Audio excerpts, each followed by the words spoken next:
Welcome to the Business Reporter's Sustainability Talks. I'm Rachel Hicks. What makes a successful partnership in sustainability?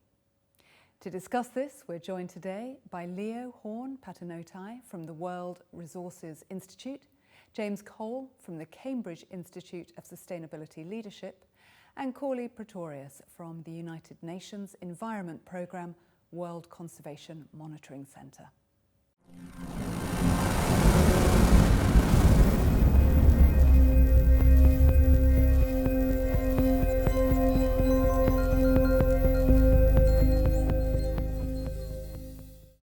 Welcome everybody. What I'd like to kick off by doing is just defining what we mean by partnerships when it comes to the sustainability challenges that we're looking at. Leo, in your view, what are partnerships in this context? Well, in the very simplest sense, partnerships are about galvanizing disparate actors in pursuit of a common goal and pooling resources, expertise, networks and assets across various disparate actors, fundamentally to overcome the limitations of specialization. And I think the kinds of problems that call on partnerships to solve what we call wicked problems in social science, and these are problems that elude simple or simplistic solutions. These are problems of a complex and interconnected nature, which do not sit comfortably within any kind of any organization's sole responsibility. So that's why we need partnerships. We need to create clever combinations across disparate existing actors to solve complex challenges. The unique thing about talking about partnerships is it's much more about how we get there. And really on the simplest level, it's really just about expanding your team. So whether you work for a council or a company or a government, it's expanding the team of actors that are going to try to solve that problem, that difficult, complex problem that Leo talked about. Partnerships are really important to address those wicked problems, but it can also be solving very practical problems. One of the barriers that we identified is that they didn't have access to good quality data. For example, we have created the Proteus Partnership to help companies to improve their biodiversity performance, how they impact on nature and understanding their dependencies on nature. And here we pool resources among a number of companies. We have a joint work program every year, and we support them to develop relevant biodiversity data, indicators on their performance, which is then shared among the group, the members of the Proteus Partnership. So you can start with really humble beginnings, and then through building these products of partnerships really start to change and contribute to the work of a broader sector. We have a very limited time window, a very narrow time window to avert runaway climate change and the collapse of critical ecological systems which support life on Earth. There's been a real drumbeat of awareness around the predicament that we face, yet we're dangerously off course in terms of meeting the goals that we have set ourselves to stay on the safe side of this guardrail of planetary collapse. What is needed is systemic change. We will not get to a greener, more inclusive economy by the end of this decade through individual actors moving in their own lanes and left to their own devices. We have seen, as James said, where that leads. We have, just to put a few numbers on the table, we have an economy that generates, just taking two sectors, energy and transport, those two sectors alone generate 27, at the last count, it's probably more, $27 trillion in externalities. These are hidden costs that are not borne by the companies that extract the oil or move people around in transport systems and build cars. These are costs that are borne by people in health cost, pollution, and also by nature. So we have an economy that's driving these externalities and are ultimately dead-end roads. So to shift course, we need systemic change. And systemic change requires catalytic collaboration across sectors and across scales. And is that happening? We see examples of that happening, but we're not yet at the scale that's needed. So I'll give you an example of a partnership that addresses a lever of change. The NDC partnership. NDCs are national climate plans that countries put forward in response to their commitment under the Paris Agreement to do their part to avert runaway climate change. These plans typically have been within the purview of sectoral ministries responsible for the environment, which typically have weak resources, weak political power, and so the plans are only as good as the paper that they're written on in many cases, and fail to be pulled together in a way that really speaks to the transformation of economic systems as a whole.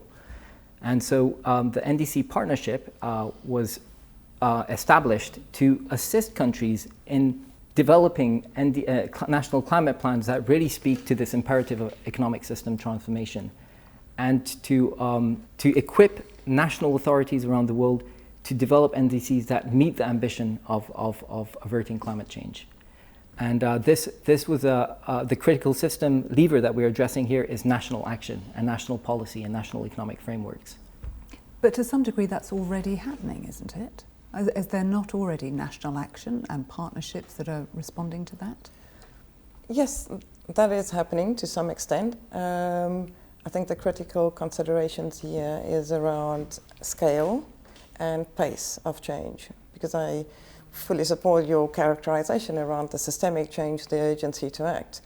But if we have a very uneven progress on attaining some of these climate goals, we need to work towards achieving that scale. For example, we have a partnership project called the Climate and Clean Air Coalition, and that brings together governments, support institutions, financial institutions, and private sector to phase out short-lived climate gases.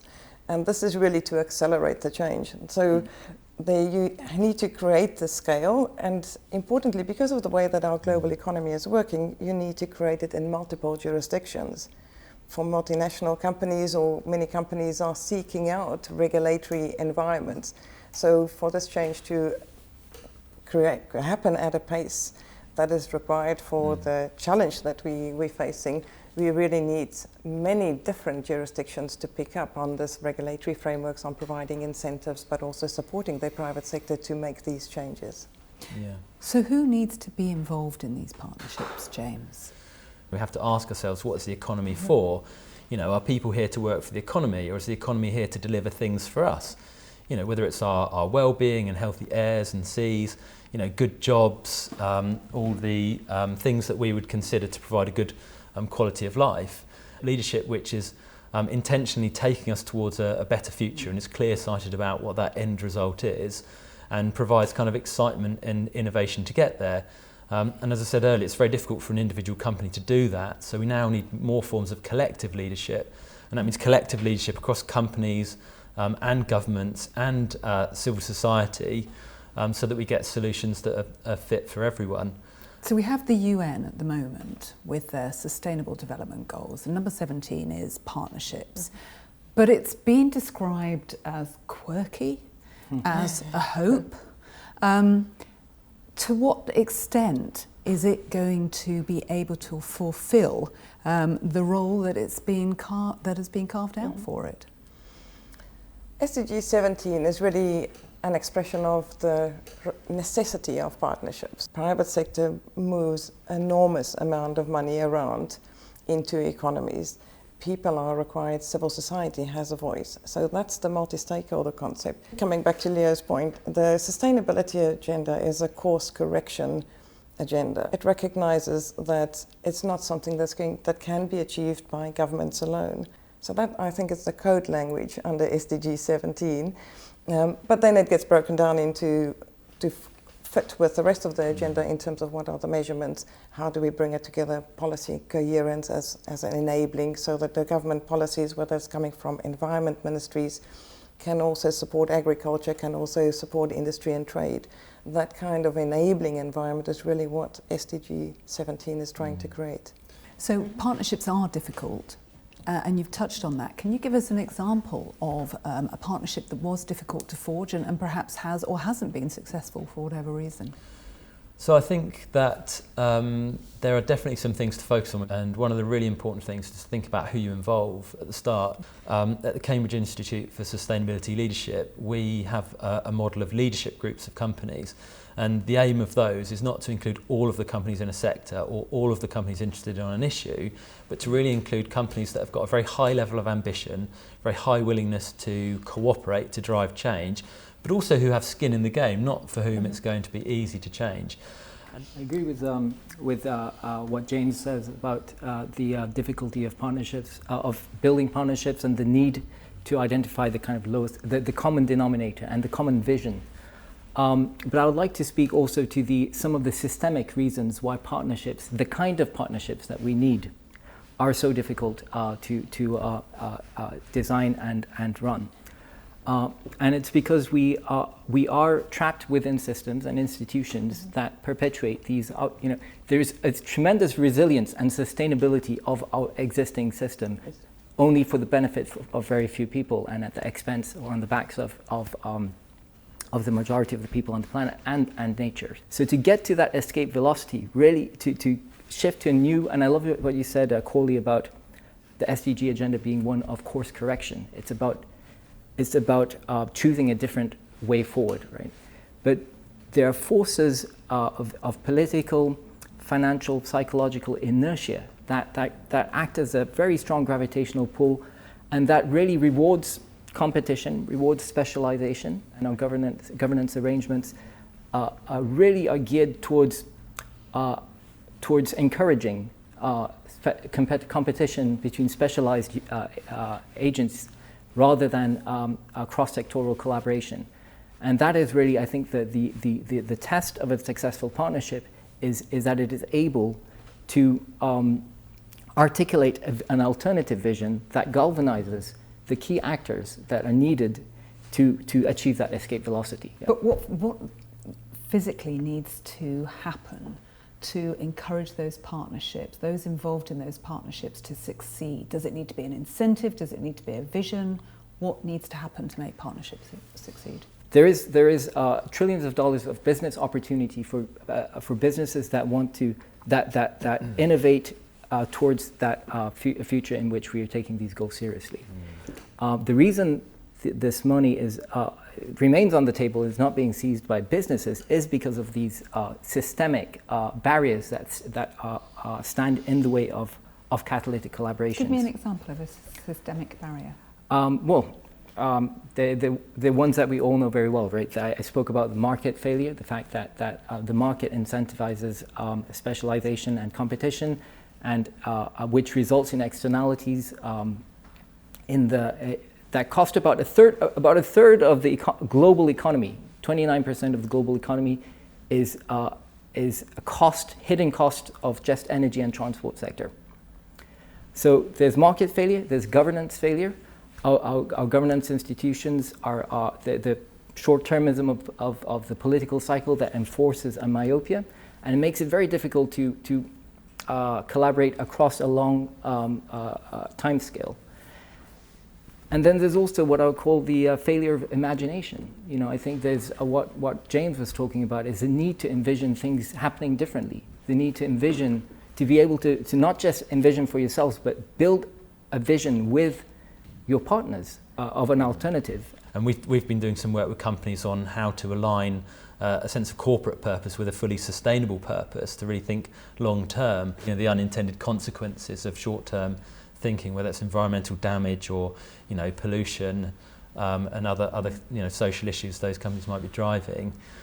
So that kind of sense of purpose comes with a kind of broadening of what it means to be successful at an individual level of a leader or as an organisation or a country, and having that kind of shared vision of what it could be and bringing in diverse perspectives that are really thinking about the future is extremely important. And that's equally applies at the international level as well, as countries think about their future development pathways. And I think there always has to be either a burning platform or a part of the organisation or someone in the organisation who's looking for long-term opportunities, long-term value creation. Of course, there's also something around the cost of inaction. Some of the businesses are so exposed to environmental degradation at the moment, they're so dependent on functioning ecosystems that if they don't change the patterns of production or how they produce or how they procure, that they're going to run out of a track, run out of road in terms of the sustainability of those supply chains. So many different reasons on why you want to go into a partnership. Innovation is really a key issue. There's a lot of scope for developing different institutional patterns, different behavioral patterns, both for producers and consumers, that will help to reset our relationship with whether it's with nature and the broader sustainability agenda. So let's be a little bit more positive about this then, and let's say that we've put the architecture, the framework in place, and there are successful or hopefully successful partnerships happening. How do you measure them? How do you measure their success? It's an excellent question because it's quite difficult. So I think there are at least 3 different levels that you can look at. The one is around the milestones of the partnerships, the process type of things. Did we recruit the number of partners that we wanted to? Are we reaching agreement on some of the principles, sort of process type of things for the partnership itself? The second tier that's really important in the work that we are doing is looking at company performance. So are we actually, through the partnership, helping to change the performance metrics of the company in terms of footprint, in terms of emissions, these kind of things? Are we helping to innovate in terms of business processes, resource use? And then the third tier is around how does this then contribute to the sustainability agenda? Somewhere between the second and the third tier, it becomes really tricky because both climate and biodiversity share the same drivers. In locations, attribution is really difficult. So which company did make the investment or did contribute to a better state of nature or to some improvements in nature in this particular landscape? Really difficult to do that. We're working through networks such as the Science Based Targets Network to help figure out those attributions or the contributions that companies can make to the Sustainable Development Goals, and how do you map that actual change in the environment and make sure that those that are really making the effort to change their ways are getting the recognition and the credit for it. It starts with having that vision of success, right, and a common vision of success. And back to the issue of wicked problems, one of the attributes of wicked problems is that they look different from wherever you're standing, right? So everybody has a kind of different view of the problem and how they see themselves in relation to it. Also, equally important is having a very clear and shared theory of change. How are we going to get there? And creating, once you have a clarity around the theory of change, around the how, then you can put down an accountability framework that helps you keep track of, am I progressing in the right direction? What am I learning? How do I course correct? We have the Partnering for Green Goals is P4G. It's basically a platform to spur partnerships, public-private partnerships, to address or overcome hurdles to sustainable development in key sectors including energy, food, cities, circular economy. And one of the partnerships that the P4G has incubated and now launched is called African Green Co. And it's a partnership that aims to address the problem of that renewable energy investments are not happening at scale in Africa.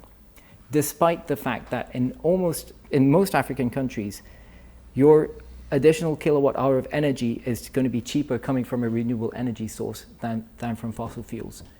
The reason investments aren't happening is very simple. It's because investors, private investors, so the need is about between 44 and 69 billion dollars in annual investments needed to get to decarbonize energy systems in Africa annually by 2030. The market is nowhere near there, and it's not a problem that public sector can pick up on its own, right? So how do you convince private sector to invest in this transformation? And the barrier to their investing is risk. It's the fact that very few utilities, public utilities in Africa, energy utilities, are credit worthy. So for private investors, that represents a risky proposition. So African Green Co., that's where it steps in. It's there to be as a credit worthy buyer and seller of renewable energy, and thereby de-risking the investments for private sector. And it's now on course to raise about over 5 billion in investments. That's what we're measuring, and that's what we're holding ourselves accountable for. Okay, so in that case, let's look finally, Corley, at what businesses who want to now move into partnerships? They've been impressed by the discussion they've heard here. They want to progress their involvement in partnerships. Where do they start? There are several areas where they can start, depending on how big your problem is or the change objective that you have. The first is, I would recommend, find out what your business association is doing. Many of the business associations are feeling the pressure from a wide variety of members, and it might turn out that your association, your sectoral association is moving in this direction already. Reaching out and engaging academic institutions and business schools, they are definitely also under pressure to innovate. They can get the feedback from not only from the graduates going through the business schools, but also from their business networks that this change is required, and they need to develop a response to that. And then, of course, from organizations like the UN that I work for, this is part of our daily job at UNEP WCMC. On a regular basis, we respond to requests to help companies to improve their biodiversity performance, to understand their dependencies. We do it in partnership, and if there's critical mass, we can arrange or set up or initiate a process to really take on this change process. Now, what I didn't tell you is that I have a bag with 100 million euros for you under the table. Leo, what would you have you got a big enough? What would you spend 100 million euros on now? It's a question I ask myself almost every day, and increasingly funders are coming to us with this very question. You know, what can you do with $100 million? There are three critical economic systems that need to transform in the decade ahead. So we're talking about transforming our energy systems. We are seeing a lot of momentum there. Most parts of the world, it's cheaper to get your electricity from renewable sources than from hydrocarbon sources. That said, the power of incumbency is a major barrier to in the way of change happening at scale there. We need to transform the way we produce our food, and we need to transform the way we build and run our cities. So in each of these areas, we know that there are alternatives.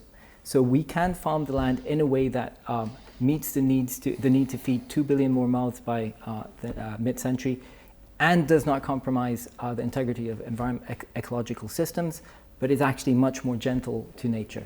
Regenerative agriculture. Here's one $100 million idea for you. Coalitions that spread the good practice, equip farm agricultural extension services, equip ministries of agriculture, coalesce funders and smallholder farmers to catalyze the transformation in regenerative agriculture. That's one.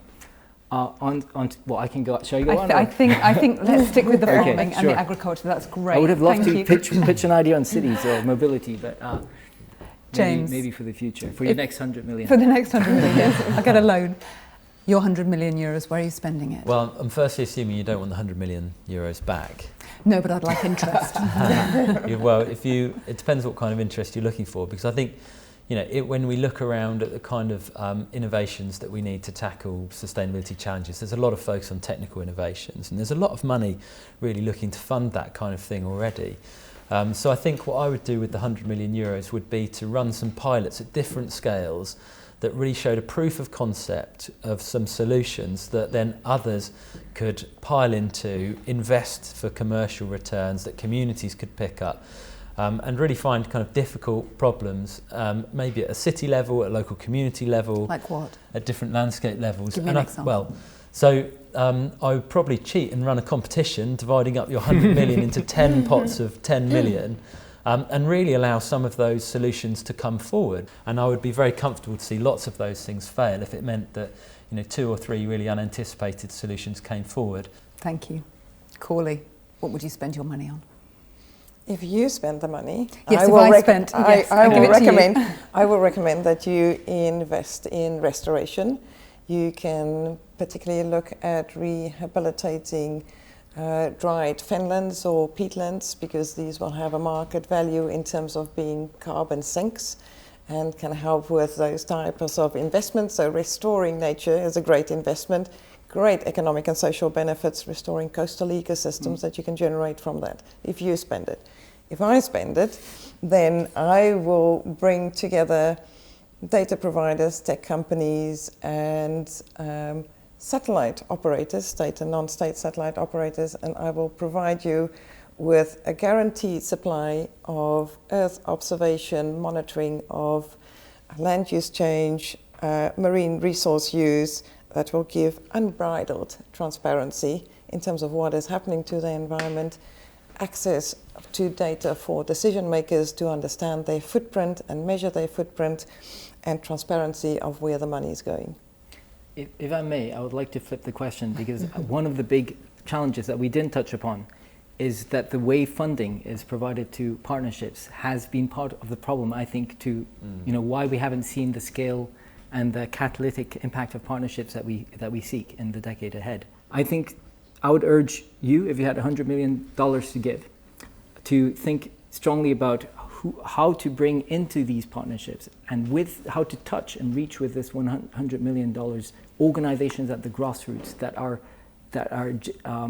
driving change on the ground in combination with the other actors. So how do you build an ecosystem for change? With that, $100 million can build you an ecosystem. So don't think about a silver bullet, don't think about the magic, avoid the magical thinking that there's one thing that can unlock transformative change. Think about what is the ecosystem that you want to disrupt, and what is the one that you want to build in its space. Thank you so much, everybody, for joining me for the roundtable discussion today. Thank you very much. Thank you very much. Thank you very much. Pleasure.